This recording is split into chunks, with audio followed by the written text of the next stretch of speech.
the more muscle you have, like the more calories you burn. Like it's fascinating because a lot of people get too focused on the scale and how much they weigh, but muscle outweighs fat. So the more muscle you put on, you are going to weigh a little bit more, but the more muscle you have will burn more calories, which in turn will burn more fat.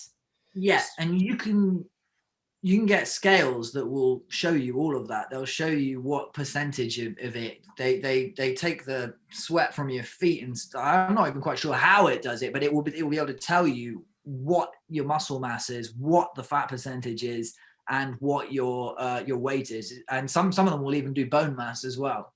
That's so crazy. Those are worth getting, and you can see sometimes too. If you belong to a gym, maybe sometimes it's better to focus more on your body fat percentage. And one of the ways they do that, if you go to a lot of gyms, will have calipers. They'll do like a little pinch test, and then they'll like measure how much they can pinch, and then that gives you a good estimate of what your body fat percentage is. And sometimes it's better to focus more on losing that body fat percentage than it is losing weight or gaining weight.